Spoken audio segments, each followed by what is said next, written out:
অন্তর্বর্তী সরকারের ১০০ দিন পূর্তিতে সন্ধ্যায় জাতির উদ্দেশ্যে প্রধান উপদেষ্টার ভাষণ তুলে ধরতে পারেন বিভিন্ন সংস্কার কাজের অগ্রগতি। গণতন্ত্র ফেরাতে অন্তর্বর্তী সরকারকে রূপরেখা ঘোষণার আহ্বান ব্রিটিশ প্রতিমন্ত্রীর। সব দলের জন্য লেভেল প্লেইং ফিল্ড তৈরির তাগিদ। পুলিশের জালে চাল সম্রাট কুষ্টিয়ার রশিদ, আওয়ামী লীগ নেতা হানিফ ও তার ভাইয়ের ছত্রছায়ার আঙুল ফুলে কলাগাছ, দৃষ্টান্তমূলক শাস্তি দাবি। নাব্যতা সংকটে ফের বন্ধ আরিচা কাজিরহাট ফেরি চলাচল, অপরিকল্পিত ড্রেজিংয়ে চলাচল অনুপযোগী নৌ চ্যানেল। এবং ৫৮ কোটি টাকা হাইটেক সিটি স্টেশনে সারাদিনে ট্রেন থামে দুটি, গড়ে যাত্রী সংখ্যা মাত্র ৪৭ জন, নিরাপত্তা নিয়ে শঙ্কিত স্টেশন মাস্টার।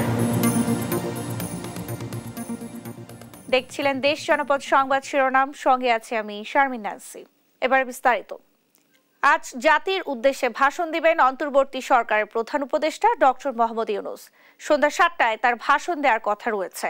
অন্তর্বর্তী সরকারের ১০০ দিন পূর্তি উপলক্ষে এই ভাষণ বলে জানায় প্রধান উপদেষ্টার প্রেস উইং। রোববার প্রধান উপদেষ্টার প্রেস সচিব শফিকুল আলম এই তথ্য জানান। ছাত্র জনতার অভ্যুত্থানে গত ৫ আগস্ট শেখ হাসিনার সরকারের পতনের পর ৮ আগস্ট ডক্টর মোহাম্মদ ইউনূসকে প্রধান উপদেষ্টা করে অন্তর্বর্তী সরকার গঠিত হয়। ১০ নভেম্বর নতুন ৩ জন উপদেষ্টার শপথ নেওয়ার পর এখন পর্যন্ত অন্তর্বর্তী সরকারের উপদেষ্টা পরিষদের সদস্য সংখ্যা ২৪ জন।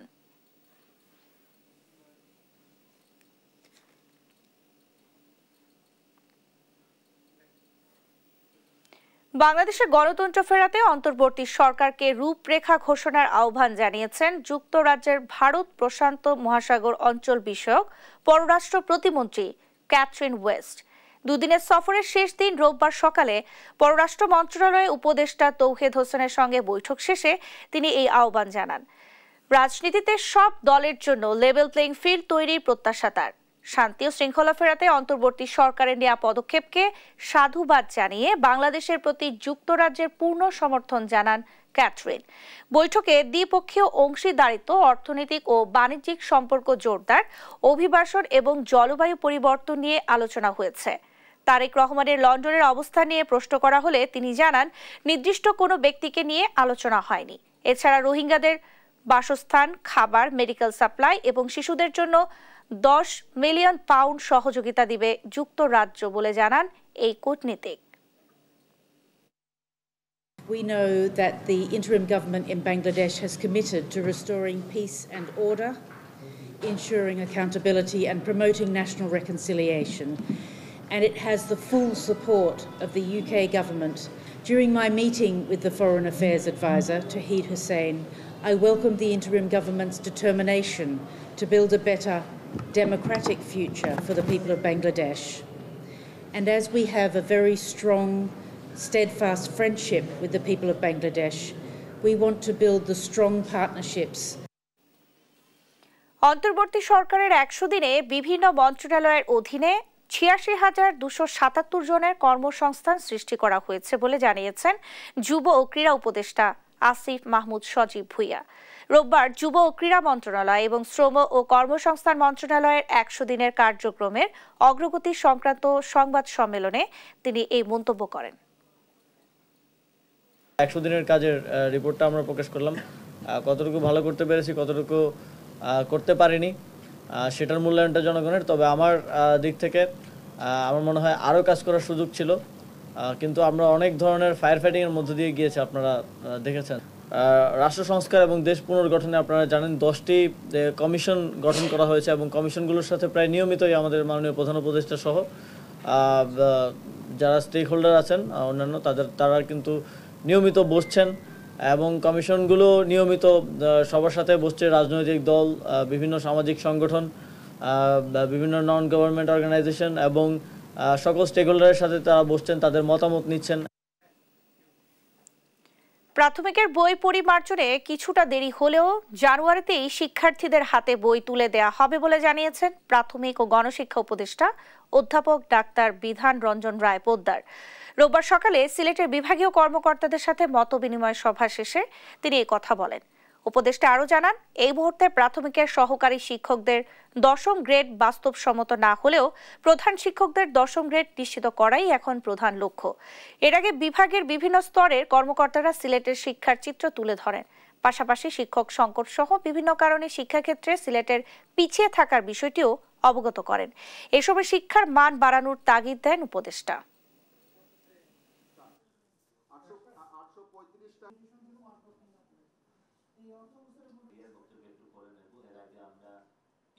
এই মুহূর্তেই এই বিষয়টা সম্ভবত বইগুলোর ক্ষেত্রে কোনো কিছু ক্ষেত্রে কিছু কিছু পরিবর্তন করার প্রয়োজন ছিল, ফলে যে পাণ্ডুলিপিগুলো তৈরি হয়েছিল সেই পাণ্ডুলিপিগুলোকে আবার কিছুটা পরিমার্জন করতে হয়েছে। এই কারণেই আমরা কিছুটা বিলম্বিত হয়েছে, কিন্তু আমরা প্রক্রিয়া চালাচ্ছি, অগ্রসর হচ্ছে। ওয়ার্ক অর্ডার দেওয়া হয়ে গেছে আমাদের বইগুলো ছাপানোর, এবং আমরা আশা করছি যে জানুয়ারিতেই আমরা সব বই, বিশেষত প্রাইমারির সব বই আমরা বাচ্চাদের কাছে পৌঁছে দিতে পারবো। গুম করার পর গুলি করে পঙ্গু করার ঘটনায় আন্তর্জাতিক অপরাধ ট্রাইব্যুনালে 7টি অভিযোগ দায়ের করেছেন ইসলামী ছাত্র শিবিরের নেতাকর্মীরা। যারা এই গুমের সাথে জড়িত তাদের আন্তর্জাতিক অপরাধ ট্রাইব্যুনালে এনে বিচারের দাবি জানান অভিযোগকারীদের আইনজীবী। পাশাপাশি এখনও যারা গুম অবস্থায় আছেন তাদের ফিরিয়ে আনার দাবি অভিযোগকারীদের। বিস্তারিত থাকছে সাবরিনা মজুমদারের রিপোর্টে। কথা ছিল সফটওয়্যার ইঞ্জিনিয়ার হওয়ার, কিন্তু রাতে পড়াশোনা করা অবস্থায় আওয়ামী লীগ ও ছাত্রলীগের নেতাকর্মীরা পড়ার টেবিল থেকে উঠিয়ে নিয়ে যায় তাকে। 50 দিন আটকে রেখে চালানো হয় নির্মম নির্যাতন। শুনছিলাম এক অভিযোগকারীর নির্যাতনের বর্ণনা। ভিতরে যে নির্মম নির্যাতনটা চালানো হতো, প্রস্রাব করতে দিত না ঠিকমতো, খাবারের টাইম দিত না, কথা বলার কোনো সুযোগ ছিল না। আমি বয়স হারিয়ে ফেলেছিলাম। 3.5 বছর পর বের হওয়ার পর আমার মুখ থেকে কোনো বয়স বের হচ্ছিল না। তার মতো আওয়ামী লীগের আমলে একইভাবে নির্যাতনের শিকার হন শিবিরের বহু সদস্য। 3.5 মাস পিছন থেকে হ্যান্ডকাপ বাঁধা অবস্থায় এবং সামনে থেকে চোখ বাঁধা অবস্থায় রাখা হয়েছিল, এবং 24 ঘন্টায় আমাদের এখানে প্রায় 200 ভোল্টের বাল্ব বাতি যেটা জ্বালানো হতো, কোনো আলো বাতাসের ব্যবস্থা। এমনই 7 জনের ওপর নির্যাতনের ঘটনায় আন্তর্জাতিক অপরাধ ট্রাইব্যুনালে অভিযোগ দায়ের হয়। অভিযোগকারীরা জানান, কাউকে কাউকে তুলে নিয়ে যাওয়ার পর নির্যাতন করে ফেলে দেওয়া হয়। মারধর শুরু করে। এক পর্যায়ে একজন কুড়ালের মতন এখানে একটা কূপ দেয়, এখানে একজন কূপ দেয়, এই পাশে একজন কূপ দিয়েছে। আমার হাত পিছনে হাত আছে, হাতে পিঠে বাড়ি দেয়, হাতগুলো ফেটে যায়। সাদা পোশাকের পুলিশ সদস্যের বিরুদ্ধে অভিযোগ দায়ের করা হয়েছে এবং আরো অভিযোগ দায়েরের কার্যক্রম প্রক্রিয়াধীন আছে বলে জানান আইনজীবী। আওয়ামী সরকারের নির্যাতনের শিকার হয়েছে, যারা এই ভায়োলেন্সের সাথে জড়িত ছিল তাদেরকে শাস্তির আওতায় নিয়ে এসে এই ট্রাইব্যুনাল ন্যায় বিচার প্রতিষ্ঠা করবে, সে প্রত্যাশা আমরা ব্যক্ত করেছি।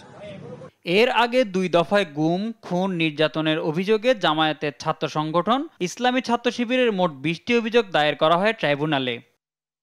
মোহাম্মদ সাকিব, দেশ টিভি, ঢাকা। ভবঘুরে আর পশু পাখির আশ্রয়স্থল এবং টিকটক কেন্দ্রে পরিণত হয়েছে গাজীপুর কালিয়াকৈরের Bangabandhu hi-tech city rail station. ব্যয়বহুল স্টেশনটিতে সারাদিনে থামে মাত্র 2টি ট্রেন। যদিও মিলে না যাত্রীর দেখা। নির্জন ও ভুতুরে পরিবেশের কারণে নিরাপত্তা নিয়ে উদ্বিগ্ন স্টেশন মাস্টার। সহকর্মী এম নজরুল ইসলামের তথ্য ছবিতে ডেস্ক রিপোর্ট। সাবেক প্রতিমন্ত্রী জুনায়েদ আহমেদ পলক 2016 সালে কালিয়াকৈর হাইটেক পার্কের নাম পরিবর্তন করে রাখেন বঙ্গবন্ধু হাইটেক সিটি। এরই 100 মিটার দূরত্বে অন্তত 58 কোটি টাকা ব্যয়ে নির্মাণ করে হাইটেক সিটি রেল স্টেশন। আধুনিক স্টেশনটি 2018 সালে উদ্বোধন করেন তৎকালীন প্রধানমন্ত্রী শেখ হাসিনা। প্রতিদিন এ স্টেশন হয়ে অন্তত 40টি ট্রেন চলাচল করে, অথচ থামে টাঙ্গাইল কমিউটার, সিরাজগঞ্জ এক্সপ্রেস নামের 2টি ট্রেন। প্রতিদিন গাজীপুর, শিল্পাঞ্চল, ঢাকা ও উত্তরবঙ্গের 12,000-এরও বেশি যাত্রী এ স্টেশন থেকে চলাচলের কথা থাকলেও গেল 6 বছরে গড়ে যাতায়াত করেছে মাত্র 47 জন। পর্যাপ্ত ট্রেনের স্টপেজ না থাকা ও যাত্রী সংকটে লোকসানি প্রকল্পে পরিণত হয়েছে দৃষ্টিনন্দন স্টেশনটি। সুযোগ পেয়ে টিকটক তৈরি সহ ব্যক্তিগত কাজে ব্যবহার করেন স্থানীয়রা।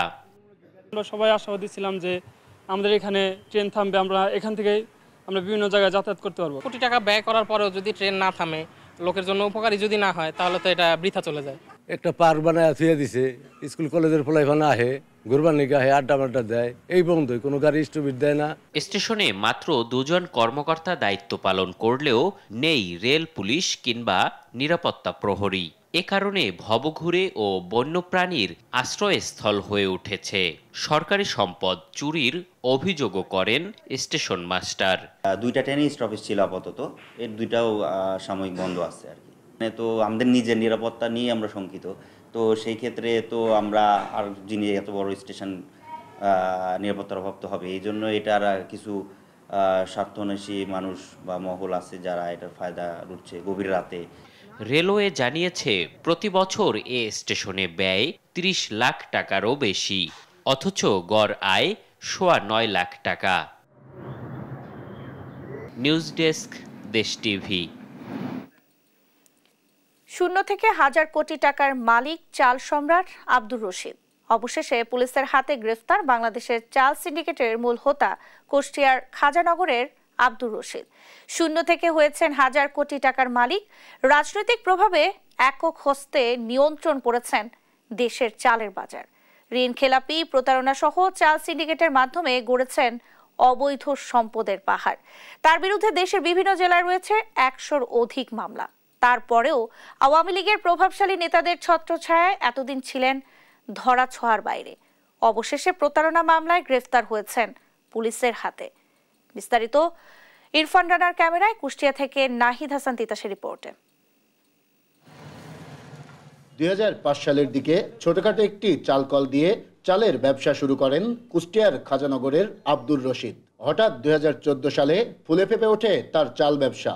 হন বাংলাদেশ চাল কল মালিক সমিতির সভাপতি। এরপর থেকে তাকে আর পিছনে তাকাতে হয়নি। সিন্ডিকেটের মাধ্যমে একক হস্তে নিয়ন্ত্রণে নেন দেশের চালের বাজার। আওয়ামী লীগ নেতা মাহবুল আলম হানিফ ও তার ভাই আতাউর রহমান আতার প্রভাবে ঋণখেলাপি, প্রতারণা সহ চাল সিন্ডিকেটের মাধ্যমে 10 বছরে গড়েছেন অবৈধভাবে সম্পদের পাহাড়। জনগণের রক্ত ঘামানো টাকা সুকৌশলে হাতিয়ে নেওয়ার অন্যতম ব্যক্তি ছিলেন কুষ্টিয়ার চাল রশিদ। এই চাল রশিদের মতো বাংলাদেশে যত চাল রশিদ আছে, এই চালের বাজার চালের সিন্ডিকেটটা নিয়ন্ত্রণ করার মতো তাদের সকলকে আইনের আওতায় এনে দৃষ্টান্তমূলক শাস্তি দেওয়া হোক। আওয়ামী লীগ গভর্নমেন্ট ক্ষমতা ছিল, তাদের ছত্রছায়ায় সেই অনিয়মগুলো ব্যাপক আকারে করেছে এবং সে মনে করছিল যে এটা হয়তোবা আমি কখনোই এখান থেকে ফিরে আসতে পারবো না। দেশের চাল সিন্ডিকেটের মূল হোতা আব্দুর রশিদের বিরুদ্ধে কুষ্টিয়া সহ দেশের বিভিন্ন জেলায় রয়েছে 100-টিরও অধিক মামলা। অনেকগুলো মামলাই হয়েছে ওয়ারেন্টও। অবশেষে 16 নভেম্বর শনিবার সন্ধ্যার দিকে কুষ্টিয়া শহর থেকে তাকে গ্রেপ্তার করেছে পুলিশ। মিলের কাঁচামাল কেনার জন্য দাম দর মেটায় তাকে 1,33,64,868 টাকা তার অ্যাকাউন্টে, আমার অ্যাকাউন্ট থেকে ঋণ করে টাকা দিয়ে তিনি আমাকে কোনোভাবেই কাঁচামালও দেননি এবং পরবর্তীতে টাকা ফেরত চায়, টাকাও না দেয় 2 বছর থেকে প্রায় তার টাকার জন্য বা মালের জন্য তার পেছনে ঘোরাঘুরি করছিল। এদিকে এ ঘটনায় একাধিকবার পুলিশের সাথে যোগাযোগের চেষ্টা করা হলেও তাদের পাওয়া যায়নি। তবে আব্দুর রশিদের মতো এমন প্রতারণাকারী ও চাল সিন্ডিকেটের সাথে জড়িতদের বিরুদ্ধে তদন্ত সাপেক্ষে দৃষ্টান্তমূলক ব্যবস্থা চাই জনসাধারণ। নাহিদ হাসান তিতাস, দেশ টিভি, কুষ্টিয়া। দেখছেন দেশ জনপদ সংবাদ। বিএনপিকে ঠেকানোর চেষ্টা করবেন না বলে মন্তব্য করেছেন বিএনপি স্থায়ী কমিটির সদস্য ডক্টর আব্দুল মঈন খান।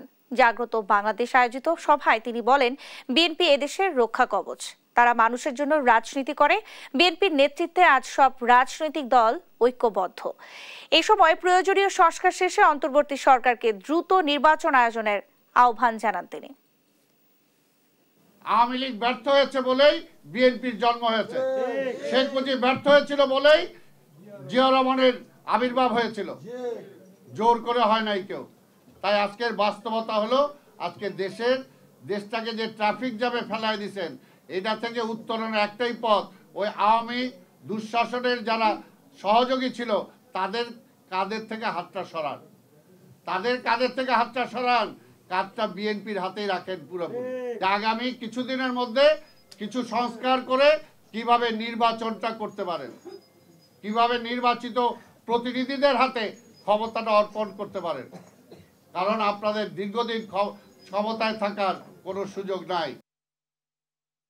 দেশের ব্যবসা পরিস্থিতি, বেকারত্ব, মুদ্রাস্ফীতি, জ্বালানি সংকট হতে চলেছে দুশ্চিন্তার কারণ, এমনটাই জানিয়েছে Centre for Policy Dialogue CPD.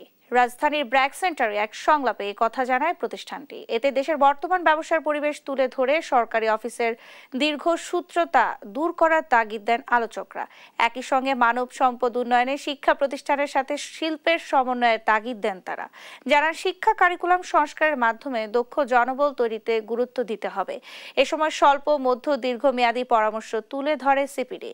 জানায় প্রয়োজন টেকসই যোগাযোগ ব্যবস্থা, একই সঙ্গে দেশের সামগ্রিক অর্থনীতি জোরদার করতে নিয়মিত কর আদায়ে জোর দেন আলোচকরা।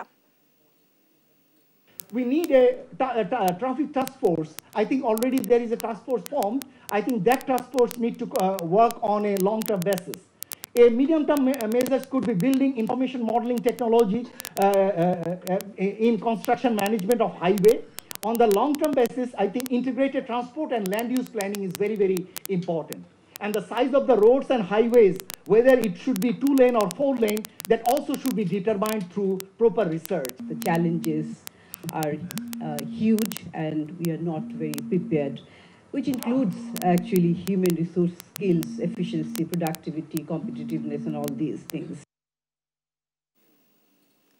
সুসময়ে জোটবদ্ধ থাকলেও দুঃসময় ভাঙনের সুর 14 দলে। একদিকে গ্রেফতার হচ্ছেন সিনিয়র নেতারা, অন্যদিকে দল ছাড়ছে কর্মীরা। তারা বলছেন 14 দলের নেতৃত্ব দেয়া আওয়ামী লীগের অপকর্মের দায় শরিকরা নেবে না। আর বিশ্লেষকরা বলছে দুর্দিনে নেতাকর্মীদের দল ছাড়ার হিড়িক সংগঠনকে আরো দুর্বল করে দেবে। এবি আজিমের রিপোর্ট। উল্টে আছে নৌকা, প্রধান ফটকে জিয়াউর রহমানের পোস্টার। এখন আর দেখা মেলে না দলের নেতাকর্মীদেরও।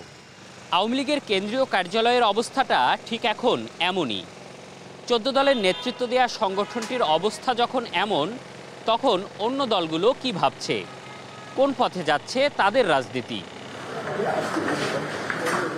সরকার পতনের পর মামলা আর গ্রেপ্তার হচ্ছে আওয়ামী লীগ সহ 14 দলের সুবিধাভোগী নেতারা। আতঙ্কে কর্মীদের দল ছাড়ার হিড়িক পড়েছে। 14 দলের অন্যতম শরিক জাসদের কেন্দ্রীয় কমিটির স্থায়ী সদস্য রোকনুজ্জামান ইতিমধ্যে পদত্যাগ করেছেন। দলটির স্থায়ী কমিটির সদস্য নুরুল আক্তার এবং ঢাকা মহানগর উত্তর সভাপতি নুরুন নবীর নেতৃত্বে উত্তরের গোটা কমিটি দল ছেড়েছে। দল ত্যাগ করা নেতারা বলছেন আওয়ামী লীগের সন্ত্রাস, দুর্নীতি আর লুটপাটের দায় তাদের না।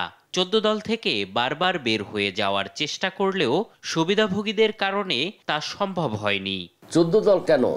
আওয়ামী লীগের লুটপাট, দলবাজি, দলীয়করণ, দুর্নীতি, এগুলো কেন অংশীদার হবে? তো জাসদ তো একটা সংগ্রামী দল, সেই সংগ্রামী দলের কর্মী হিসেবে আমরা অবশ্যই আওয়ামী লীগের এই সমস্ত অপকর্মের দায়িত্ব নিতে পারি না। অতএব 14 দল ভেঙে দেওয়া হোক।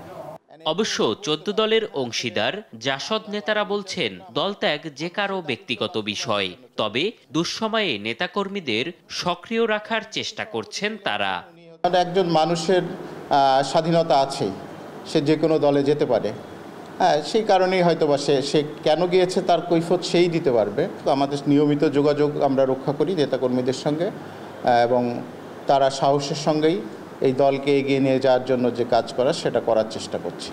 বিশ্লেষকদের মতে নেতাকর্মীদের আটকাতে না পারলে বড় ধরনের ক্ষতির মুখে পড়বে দল ও জোট। তাদের ঐক্য দরকার ছিল, কিন্তু আর যে ঐক্য ছিল তাদের 14 দলীয় জোট, সেটা যদি বের হয়ে যায় তাহলে স্বাভাবিকভাবে এটা আরো দুর্বল হবে। 2004 সালের 21 আগস্ট গ্রেনেড হামলার ঘটনার পর 23 দফা দাবি নিয়ে জোটবদ্ধ হয় 14টি রাজনৈতিক দল। এম এ আজিম, দেশ টিভি, ঢাকা। ছাত্র জনতার রক্তের উপর দিয়ে গঠিত অন্তর্বর্তী সরকার নির্বাচনের উত্তম পরিবেশ তৈরির জন্য যতটুকু সংস্কার প্রয়োজন তা করে যাবে বলে জানিয়েছেন মৎস্য ও প্রাণী সম্পদ উপদেষ্টা ফরিদা আক্তার। দুপুরে ব্রাহ্মণবাড়িয়া শহরের শহীদ ধীরেন্দ্রনাথ দত্ত ভাষা চত্বরে আয়োজিত আন্তঃস্কুল বিজ্ঞান মেলা উদ্বোধন অনুষ্ঠানে এই কথা বলেন তিনি। উপদেষ্টা আরো বলেন, সংস্কার কাজে বিলম্ব হওয়ার কোনো কারণ নেই। নির্বাচিত সরকারের কাছে সংস্কার করে ক্ষমতা তুলে দিতে যতটুকু সময় প্রয়োজন ততটুকুই নেওয়া হবে। বাংলাদেশ ফ্রিডম ফাউন্ডেশন ও উন্নয়ন সংস্থা ARD আয়োজিত দিনব্যাপী এই মেলায় সদর উপজেলার 30টি মাধ্যমিক বিদ্যালয়ের বিজ্ঞান ক্লাব অংশ নেয়। এতে নিজেদের উদ্ভাবিত প্রকল্প প্রদর্শন করে শিক্ষার্থীরা।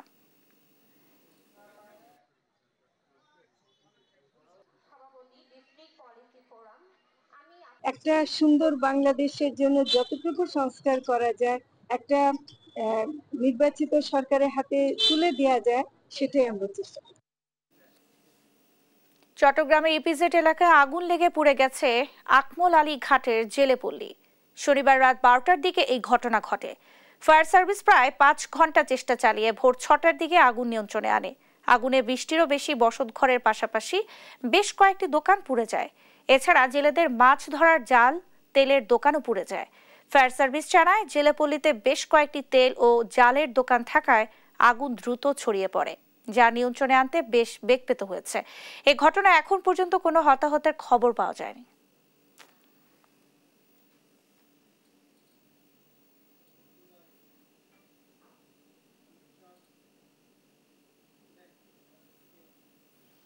মাদারীপুরে 11টি দোকান ও একটি গোডাউন আগুনে পুড়ে গেছে।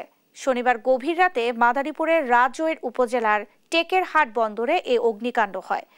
রাজৈর থানার ওসি মোহাম্মদ মাসুদ খান জানায়, আগুনের খবর পেয়ে থানা পুলিশ ও ফায়ার সার্ভিসের কর্মীরা গিয়ে প্রায় 3 ঘন্টার চেষ্টায় আগুন নিয়ন্ত্রণে আনে।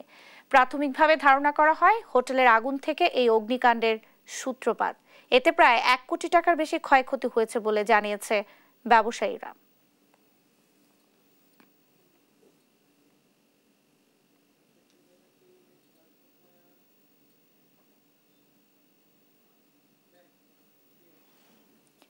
গাজীপুর সিটি কর্পোরেশনের কাশিমপুরের বাগবাড়ি এলাকায় গ্যাস সিলিন্ডার বিস্ফোরণে এক নারীসহ 4 জন দগ্ধ হয়েছেন। শনিবার রাতে দগ্ধ অবস্থায় তাদের উদ্ধার করে national institute of burn and plastic সার্জারির জরুরি বিভাগে ভর্তি করা হয়। ভুক্তভোগীরা হলেন মোহাম্মদ তানজিল, রাব্বি, শামসুল হক ও রোজিনা হক। এদের মধ্যে তানজিল ও রাব্বি সবচেয়ে বেশি দগ্ধ হন। বিষয়টি নিশ্চিত করেন গাজীপুর মেট্রোপলিটন কাশিমপুর থানার উপপরিদর্শক নাহিদ ইসলাম।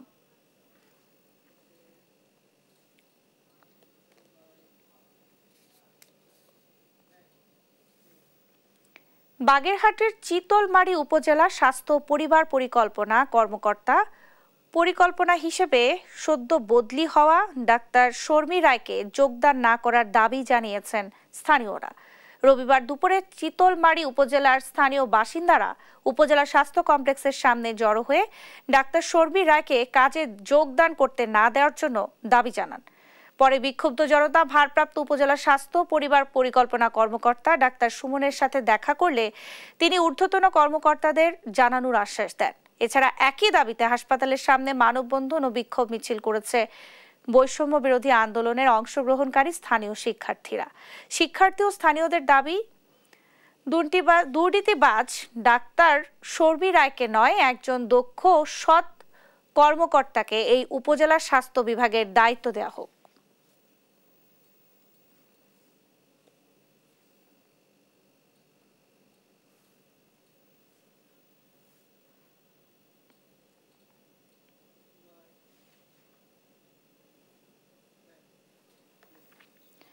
নাব্যতা সংকটে বন্ধ আছে মানিকগঞ্জের আরিচা কাজিরহাট নৌপথে ফেরি চলাচল।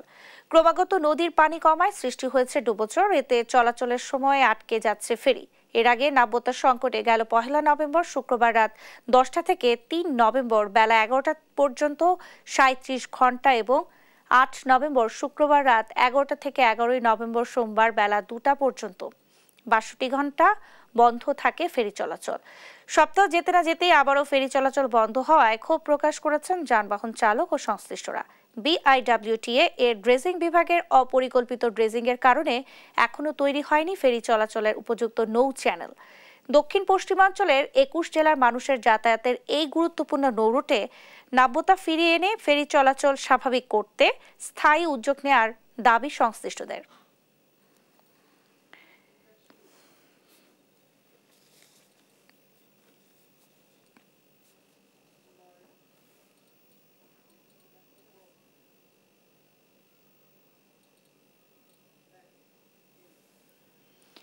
এবছর দেরিতে শীতের আগমন হয়েছে উত্তরের জেলা পঞ্চগড়ে। সাধারণত শরতের শীতের আগমনী বার্তা থাকলেও এবার হেমন্তে এসে অনুভূত হচ্ছে শীত। ভোর থেকেই দেখা মিলছে ঘন কুয়াশা।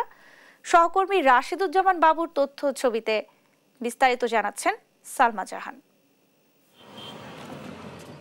বাংলাদেশের সর্বোত্তরের জেলা পঞ্চগড়। হিমালয় কন্যা হিসেবে পরিচিত। এখানে শীতের আগমন ঘটে শরতের শুরুতেই। কনকনে ঠান্ডা আর ঘন কুয়াশায় ঢাকা পড়ে পুরো জেলা। শীতকাল থাকে 4 থেকে 5 মাস পর্যন্ত। তবে এবছর শীত এসেছে হেমন্তে। পশ্চিম আকাশে সূর্য হেলে পড়ার আগেই উত্তরের হিমেল হাওয়া অনুভূত হতে শুরু করে। সন্ধ্যা থেকেই দেখা মেলে শিশিরের। প্রতিদিন একটু একটু করে বাড়ছে শীতের তীব্রতা। অনেকেই হালকা গরম কাপড় পরতে শুরু করেছে। আমাদের শীত বেশি, কুয়াশা বেশি, শীতাতে না কাপড় ধর গাড়ি শীত আসার 2 মাস আগত এবার দেরি করে আসিল কোন গাড়ি। এখন মনে কর আজ শীত পড়ছে, এখন আর কদিন পরে মানে মোটা কাপড় পিন দেওয়া হবে। কিছুদিন আগে আমাদের পঞ্চগড়ে শীতকালীন কম ছিল, এখন দ্বিতীয়ত আজকা থেকেই আমাদের পঞ্চগড়ে শীতকালীন বেশি দেখা যাচ্ছে। সকালবেলায় কোনো সূর্য দেখা যায় না। কয়েকদিন থেকে তো ঠান্ডা খুব কম, আজকে দেখতেছি ঠান্ডাটা একটু তুলনামূলকভাবে অনেক বেশি। দেখতেছেন এখন আকাশে অনেক কুয়াশা দিছে। মোটামুটি শীত পড়ে গেছে, বাসা থেকে আসলাম শার্ট পরে, এখন দেখি শার্ট দিয়ে কাজ হচ্ছে না, প্রচুর ঠান্ডা করতেছে। ঠান্ডাটা বেশ অনেকদিন থেকে কম ছিল, এখন বর্তমান বেশি হয়ে গেছে। পঞ্চগড়ে নভেম্বরের মাঝামাঝি থেকে জানুয়ারি পর্যন্ত শীতের দাপট বেশি থাকে। এদিকে শীত ঘিরে বাংলার ঘরে ঘরে শুরু হয়েছে নবান্ন উৎসব। নিউজ ডেস্ক, দেশ টিভি। অস্বাস্থ্যকর পরিবেশে খাদ্য তৈরির অভিযোগে চুয়াডাঙ্গার বঙ্গজ বিস্কুট ফ্যাক্টরিতে 2 লাখ টাকা জরিমানা করা হয়েছে। দুপুর থেকে বিকাল পর্যন্ত এই অভিযান পরিচালনা করেন চুয়াডাঙ্গা জেলা ভোক্তা অধিকার সংরক্ষণ অধিদপ্তরের সহকারী পরিচালক সজল আহমেদ। তিনি জানান, অস্বাস্থ্যকর পরিবেশে বিস্কুট তৈরি হচ্ছে। স্বাস্থ্যবিধি না মানা ও নিম্নমানের কাঁচামাল ব্যবহার না করায় জরিমানা করা হয় প্রতিষ্ঠানটিকে। এমনকি প্রতিষ্ঠানটির কেমিস্টেরও কোনো প্রাতিষ্ঠানিক সনদ নেই বলেও জানান তিনি।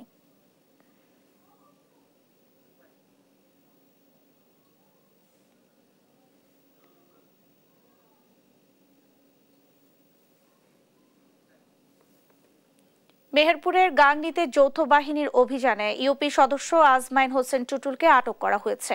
সকালে তার বাড়ি তল্লাশি করে একটি 1 শুটার গান, 2 রাউন্ড গুলি, দেশীয় অস্ত্র ও সরকারি প্রণোদনার বিভিন্ন মালামাল উদ্ধার করা হয়। তিনি মেহেরপুরের গাংনীর কাথুলি ইউনিয়ন পরিষদের 7 নং ওয়ার্ডের সদস্য। পুলিশ জানায়, খবর পেয়ে যৌথ বাহিনীর অভিযানে তার বাড়ির সামনে গাদার নিচ থেকে 1 শুটার গান, 2 রাউন্ড গুলি উদ্ধার করা হয়। এছাড়া বাড়ির বিভিন্ন স্থানে অভিযান চালিয়ে 4টি দেশীয় অস্ত্র, কৃষকদের দেয়া সরকারি প্রণোদনার সরিষা ও মাসকলাইয়ের বীজ, টিএসপি সার, 20 পিস কম্বল, সেলাই মেশিন এবং দুর্যোগ ব্যবস্থাপনার অসহায়দের দেয়া চাল উদ্ধার করা হয়।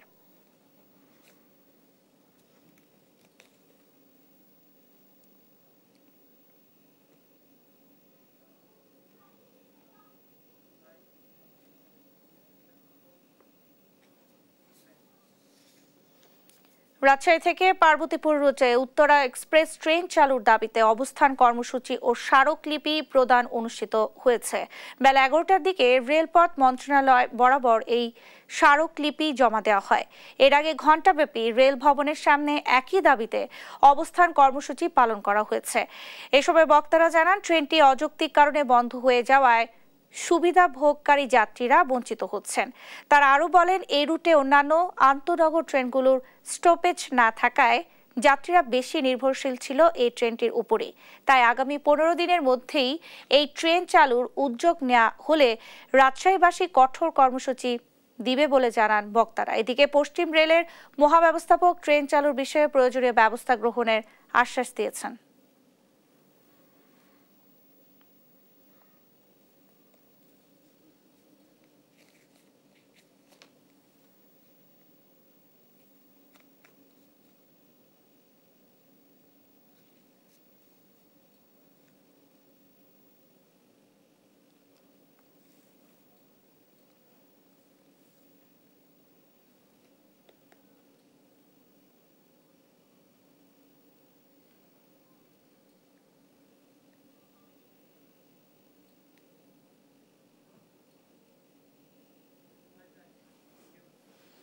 এ পর্যায়ে দেশ জনপদ সংবাদ শিরোনাম জানিয়ে দিচ্ছি আরও একবার।